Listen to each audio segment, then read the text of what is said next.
Hello and welcome to the Aloe Experiment. As you can see, this is a new little shrubbery area in the garden where some old trees was cut down. Ignore where the grass has been reseeded. The sticks are there to stop dogs and birds from digging it all up. If we come into this new shrubbery, which looks quite nice, you will see we have an Aloe Striatula cutting planted in the ground. There's currently no roots on it, it's only just gone in today, in November. This is the latest I've ever taken an aloe cutting from the hardy aloe, the one aloe that you can grow outside reliably, Aloe Striatula. So it's the latest in the season I've ever done it, and it's the first time I've planted it straight into thick clay soil in full shade underneath a big conifer. So I'm going to see how it does, because I've taken cuttings from this plant for years. Here's the main one next to Canary Island date palm. This is in fairly well drained soil and full sun, and if I let this thing grow wild it would probably be double the size of the palm tree right now. However, I clip it back every year and receive loads of cuttings. Done a couple of videos on how to propagate Aloe Striatula if you're interested, and you can see some of the other cuttings I've taken in the past. But this guy is going to be my woodland aloe, and we're going to see how he does in full shade underneath a tree with all the other trees and shrubs. So we're going to see how this hardy desert plant copes in these conditions, and we're going to hope that he pulls through. If so, I'm sure he'll create a beautiful little bushy plants with nice yellow flowers in the summer.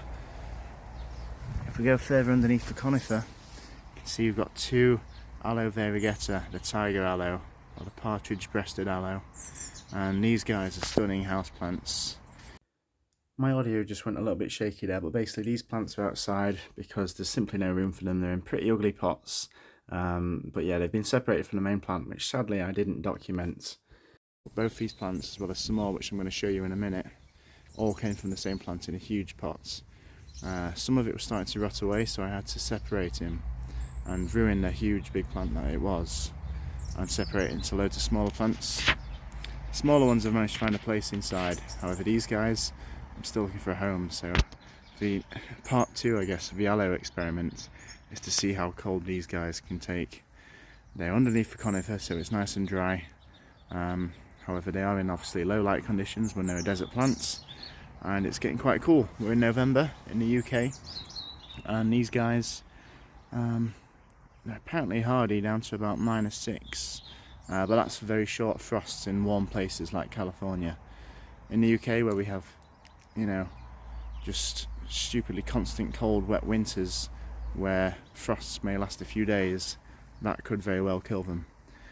I reckon if I keep them bone dry though, they may have a chance. So that's part 2 of the Aloe experiment, to see how hardy these guys are. So we've got the Aloe Striatula in the ground, and we have the Aloe Variegetas in pots, and we're testing their hardiness, and we're testing this guy's adaptability to full shade, woodlandish kind of conditions. Okay, basically I'm just going to go around the house now, show you all the aloes that got separated from the main plant. They're dotted all around the house, so here's the first one on this messy windowsill. Okay, so we're in the conservatory now, and this plant has actually only just came inside.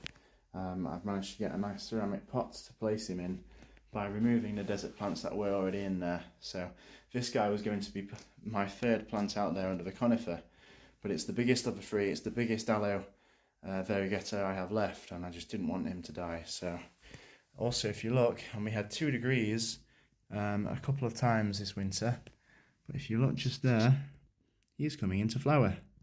So this guy was going to flower in the British autumn/winter.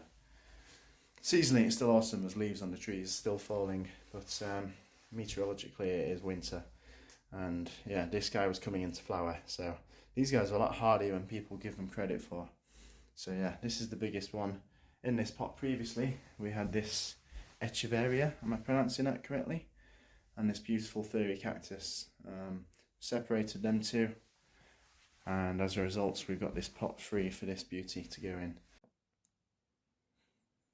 And finally, here we are in the spare bedroom. As you can see, I like my orchids, and we also have 4 fairly sizable plants of the Aloe Variegeta. Again, these all came from the same huge plant that I had, which I grew from a tiny cutting my grandmother gave me, well, my nana, many years ago. And just as she propagated by separating and giving me a plant, so I've now done the same. Years on, it's a shame I had to kill, well, destroy, dismantle the large plants that I had. I wanted to see how big he would get. If you saw it in its heyday, you know, you would have been astounded. But to save the plant mass and to make sure that I still had this genetic material from my nana, who, you know, won't live forever, so it's nice to have something to pass down from her, which maybe I can pass on to my own children and grandchildren one day. As long as you keep taking, you know, and separating clumps, you can do that, and so it's nice to have. A couple more here, and on the other side of the windowsill, another one there. Hey guys, so I'm just doing a bit of a voiceover of some old footage. You can see the cutting now on the left that we've just taken and put in the ground as our experiment Aloe Striatula. Basically, this is my mother's house, so the plants in the garden and the plants inside, you know, I've got to try and keep it pretty for her. That's why the aloes are kind of dumped outside. She doesn't want ugly, you know, big house plants everywhere. You know, the house is covered in Aloe Variegetas at the moment, hence this experiment. Although I've moved out, I have very limited window space, and I don't have a garden of my own, so all my exotic and, you know, wonderful outdoor plants, they all stay at her place, and a lot of my old house plants do as well. So that's why this experiment's taking place. I'm not a bum, I promise, but yeah, I thought it was just right to explain why the plants I prize so much are being left outside and tested in this way. But one day, hopefully, I'll have more kind of room of my own to do these things in my own place. So yeah, there we go.